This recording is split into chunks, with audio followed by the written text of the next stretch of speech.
Forget everything you think you know about medieval combat. Forget the shining swords, the chivalrous knights, and the romantic duels.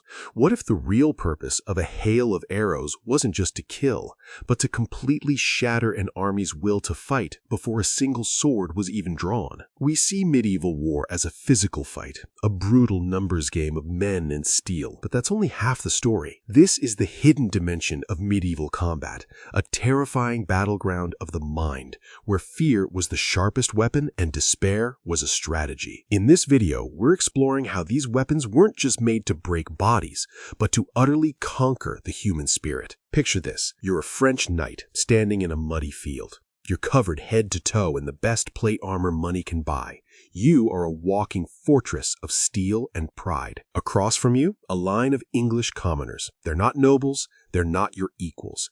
And you're about to find out that steel and pride mean very little against a man who has been drawing a 6-foot bow since he was 8 years old. With a single command, the sky goes dark. It starts as a hiss, then grows into a terrifying shriek as thousands of arrows arc directly towards you. This wasn't just an attack. Chroniclers called it an arrow storm. At battles like Crécy and Agincourt, a skilled longbowman could fire 10 to 12 arrows a minute. The crossbows they faced couldn't even come close to that rate of fire. The physical danger was obvious. Bodkin-tipped arrows could punch through plate armor from hundreds of yards away, turning that expensive protection into a death trap. But the psychological damage was so much worse. This relentless, screaming rain of steel created a feeling of pure helplessness. There was nowhere to run, nowhere to hide. You just had to stand there and wait for an arrow to find a gap in your armor, kill your horse, or slam into the man next to you. But more than that, the longbow was an instrument of humiliation. It completely flipped the script on chivalry. For centuries, war was the business of the armored elite. Now, a peasant, a common man trained from childhood,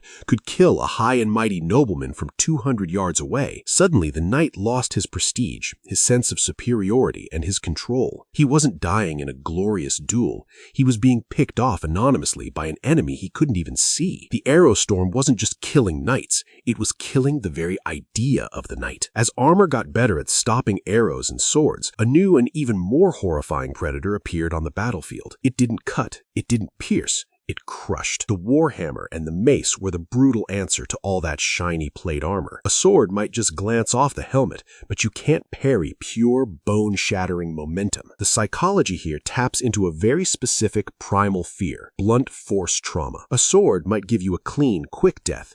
A mace promised something far worse, a slow, agonizing end with dented armor digging into you, shattered bones, and massive internal injuries. Even a blow that didn't kill you could break your shield arm or shatter your knee, leaving you helpless on the ground. These weapons were absolute morale killers. For a knight, that steel shell was his confidence. The warhammer turned that confidence into a cage, trapping him for the final crushing blow. Just the sight of an enemy hefting a warhammer with its vicious backspike was enough to cause a pit of dread in your stomach before the lines even met. The message was brutally clear. You are not safe. Your armor will not save you, and your death will not be a noble one. It will be a mangled, ugly affair. The fear wasn't just of dying, it was the fear of being broken apart. But what happened when the arrows stopped and the cavalry was dead? What happened when two walls of desperate men had nothing left but a shaft of wood and a blade? That's where the polearm lived and where its real psychological power was born. From a basic spear to a fancy halberd, these weapons were cheap, easy to learn, and absolutely devastating when used together. Their psychological power didn't come from a single hero, but from the strength of the group. Imagine you're a foot soldier facing a thunderous charge of knights on horseback.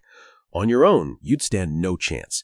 But as part of a spear wall, you're part of something that can't be broken. Holding the line with hundreds of your comrades, presenting a dense forest of sharpened steel, created a powerful sense of shared purpose and safety. Your life depended on the guy next to you, and his life depended on you. For the charging knight, the effect was the exact opposite, pure intimidation. A disciplined wall of spears could stop the most feared cavalry charge in its tracks, turning the knight's greatest weapon, his momentum against him. The sight of thousands of spear tips moving as one solid, deadly organism was enough to break an attacker's spirit. Weapons like the halberd, which was part spear, part axe, and part hook, were masterpieces of battlefield control. They could thrust, chop, and, most importantly, hook a knight and pull him right off his horse. It didn't just stop a charge, it made the most expensive warrior on the battlefield feel like a fool. For all the power of bows and polearms, the sword is still what we think of when we picture a medieval warrior. And yet, in huge battles, it was usually a sidearm, pulled out only when formations shattered and everything descended into a chaotic brawl. The sword's true psychological home was the duel, where honor was just as important as life itself. To fight in a duel was to enter a mental pressure cooker. The masters who codified sword fighting weren't just teaching technique, they were writing manuals on how to manage terror. Be courageous, be quick, be clever. 3 words that sound simple until a man is trying to put a blade through your throat. It was a battle of wills. You had to master your own fear while trying to read your opponent's mind,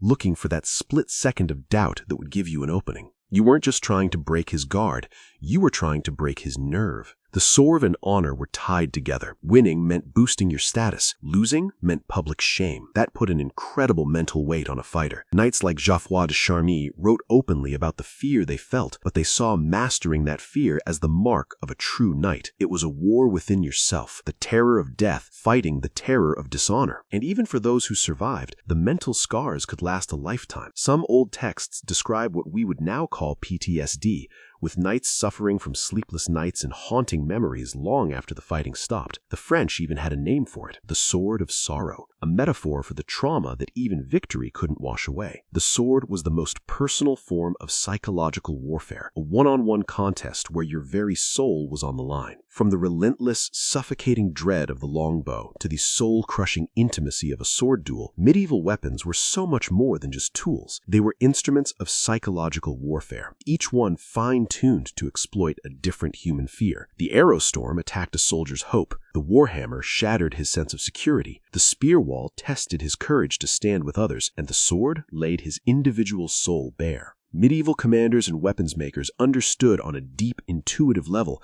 that an army that has lost its will to fight is already beaten. They knew fear could be manufactured, and that the mind is always the most vulnerable target. The blood-soaked fields of the Middle Ages are a brutal testament to a timeless truth of war. The most powerful weapon has always been the one that conquers the mind. If you found this look into the dark psychology of warfare fascinating, make sure to like and subscribe for more deep dives into medieval history. And let us know in the comments, which weapon do you think would be the most terrifying to face? Thanks for watching.